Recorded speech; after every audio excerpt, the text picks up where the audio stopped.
राजन और पूज्य गंगा जी के जीवनी पर पुस्तक विमोचन के कार्यक्रम में मंच पर उपस्थित बिहार के राज्यपाल सम्माननीय बाबू चौहान जी, हमारे सिक्किम के राज्यपाल सम्माननीय गंगा प्रसाद जी, हम सबसे बहुत ही आदरणीय योग्य आदरणीय बहन कमला जी, हमारे सिक्किम के मुख्यमंत्री प्रेम सिंह चौहान जी, हमारे अखिल भारतीय प्रचारक प्रमुख सम्माननीय अरुण जी, हमारे वरिष्ठ साथी और संसद में मेरे मित्र और साथी बिहार के वरिष्ठ नेता सम्माननीय सुशील मोदी जी, हमारे युवा काल के साथी और पूर्व मंत्री रहे बिहार के वरिष्ठ नेता नंदकिशोर यादव जी, हमारे प्रिय युवा साथी संजीव चौरसिया जी, नीतीश मिश्रा जी विधायक, सम्मानित मंच और यहाँ इतनी बड़ी संख्या में एकत्र आए हमारे गंगा बाबू के सभी प्रशंसक,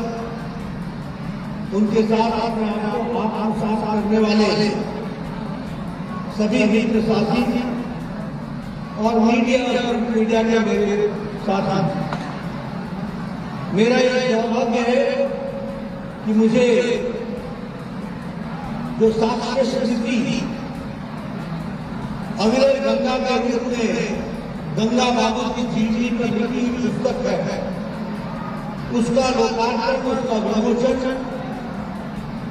और वो समाज को समर्पित करने का सौभाग्य मिला।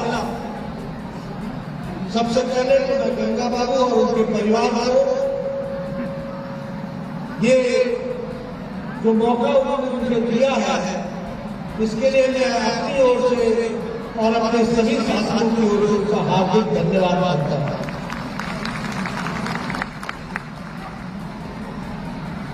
जब मैं गंगा बाबू के बारे में बात करता हूं तो ये सिर्फ एक शख्सियत के बारे में मैं बात नहीं करूंगा, मैं अपने बाल्यकाल से आज तक के जीवन में उनकी स्थितियों से प्रेरणा लेकर उनके जीवन का मुझ पर क्या इम्पैक्ट पड़ा, इस स्थिति को लेकर चर्चा करूंगा। गंगा बाबू हमारे विचारधारा के जनगण की दृष्टि से सब लोगों के लिए जाना पहचाना, सब लोग जानते थे। हमारी विचारधारा की दृष्टि से कोई समस्या आए तो गंगा बाबू से बात करो, कोई रास्ता नहीं मिले गंगा बाबू से बात करो, कोई संगठन का बड़ा काम करना हो गंगा बाबू से चर्चा करो, कोई परिवार की चर्चा करनी हो गंगा बाबू से चर्चा करो। यानी हमारी विचारधारा सिर्फ राजनीतिक नहीं, संपूर्ण विचारधारा परिवार की विचारधारा के लिए गंगा बाबू का आचरण, उनका कार्य, उनकी विचार, उनका सलाह, यह हमारी विचारधारा का पर्याय था, तो वो गंगा बाबू का यही है। ऐसे महान विभूति के जीवन से जुड़कर जब हम देखते हैं तो मैं ही नहीं, लाखों कार्यकर्ताओं में गंगा बाबू से प्रेरणा ली और गंगा बाबू के जीवन से बहुत सी प्रेरणाएं लेने के हम सब लोग कामना है। सरल स्वभाव, श्रद्धा का केंद्र, सरलता के साथ विपरीत परिस्थितियों में भी काम करना हम लोगों ने सीखा है, तो गंगा बाबू। और जब मैं ये चर्चा करता हूं तो सिर्फ चर्चा करने के लिए नहीं करता। आज इतनी बड़ी संख्या में इतने समाज के विभिन्न वर्गों से लोग यहां आए हैं, यह अपने आप में गंगा बाबू के चरित्र और उनके व्यक्तित्व को बयान करता है, उसके बारे में चर्चा करता है और चरितार्थ करता है। और एक बात और मैं कहूंगा कि गंगा बाबू का संबंध संपन्न परिवार का, समृद्ध परिवार का, और समृद्ध परिवार, संपन्न परिवार वह विचारधारा से जुड़ जाए, ये बहुत कम देखा गया है। और वह भी ऐसी विचारधारा से जुड़े जिसकी उस समय प्रतिष्ठा न, यानी विपरीत परिस्थिति।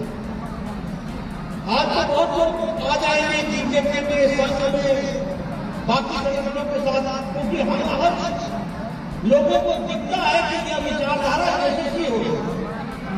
लोगों को लगता है कि देश का पर्यायवाची विचारधारा है, यही विचारधारा है, लेकिन विपरीत परिस्थिति में अपने आप को जोड़ के रखना, उस विचारधारा को संजो के रखना, उस विचारधारा को संभाल के रखना और उस विचारधारा के अग्रज बन करके रहना, ये सीखना हो तो गंगा बाबू से सीखा जा सकता है। ये मैं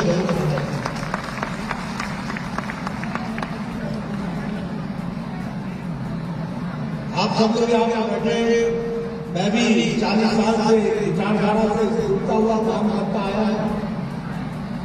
आज तो लोग चुनाव लड़ते हैं तो वो चुनाव के नतीजों के बाद कहते हैं मैंने 60% वोट लिया, और वो वोट का मैंने 50% लिया, मैंने 55%।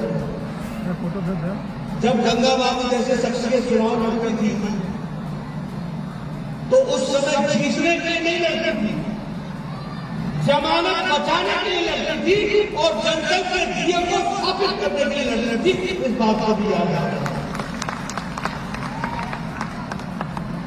अभी मैं इमरजेंसी की बात कर रहा हूं।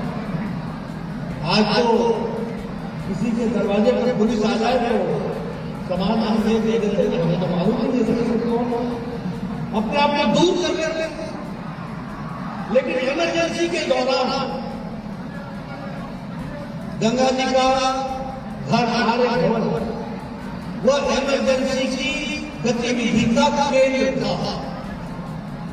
और उस समय किसी को निमंत्रित करना, बैठक कराना, इसका मतलब अपने आप को मुसीबत का आमंत्रण देना।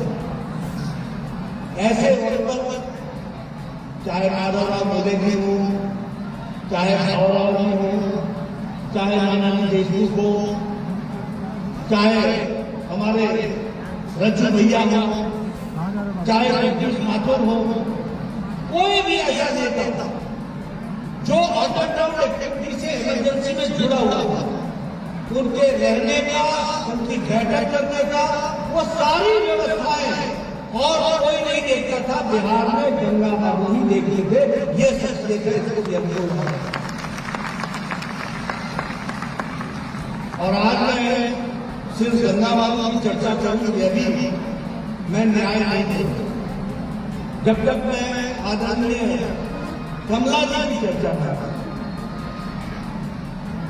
इमरजेंसी के दौरान महीनों 20-30 व्यक्ति 30-30 व्यक्तियों को भोजन बनाना, बाहर पता न लगे इसकी चिंता करना, घर का राशन भी आए तो वो भी चुपके से आए ताकि यह भी न पता चले कि कोई विशेष व्यवस्था घर के अंदर हो। और सबको भोजन कराने के लिए किसी नौकर का भी इसका उपयोग न करना, खुद अपने हाथों से बनाना।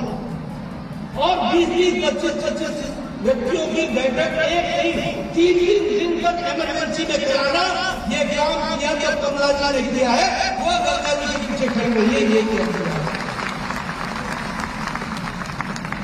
और हम सब जानते हैं कि किसी भी सफल व्यक्ति के पीछे कोई न कोई महिला अर्धांगिनी होती है। और गंगा जी के जीवन में भी गंगा जी का एक विशेष योगदान है और विशेष स्थान है। आज जब हम ये अविरल गंगा के विमोचन कर रहे हैं तो मैं आप सबसे एक बात का निवेदन जरूर करूंगा कि राजनीतिक कार्यकर्ता के नाते और राजनीतिक प्राणी के नाते इस किताब को आप अवश्य पढ़िए, इसकी गहराइयों को जाइए, इससे प्रेरणा लीजिए। आज आपको सब कुछ हरा हरा दिखता है, लेकिन इस हरे हरे को बनाने के लिए जिन जिन लोगों ने पार्टी के नींव के रूप में काम किया है उसको याद करना जरूरी है, और वो है गंगा बाबू के लिए। मैं अपना सौभाग्य मानता हूं कि मुझे आज इस कार्यक्रम में शामिल होने का मौका मिला।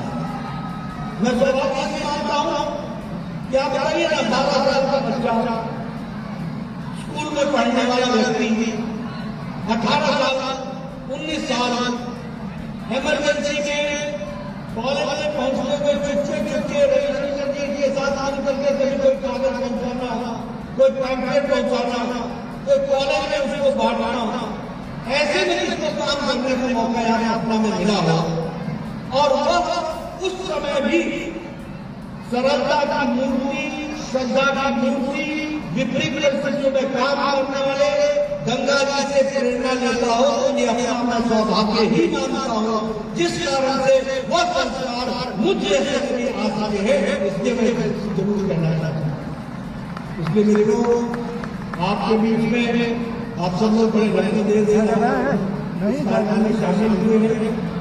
मुझे मालूम है कि एक कार्यक्रम में लंबी देर तक बैठना कितना कठिन कार्य होता है, लेकिन आपने इस काम को किया है। हम सब लोग गंगा जी को याद भी करते हैं, उनसे प्रेरणा भी लेते हैं, और उनकी प्रेरणा लेने के साथ साथ विचारधारा को मजबूत करने के लिए जो उन्होंने कार्य किया है उसको हम सब लोग अपने जीवन में उतारेंगे और उनके बताए रास्ते पर चलेंगे, ऐसी कामना करता हूँ। इन्हीं शब्दों के साथ बहुत बहुत धन्यवाद।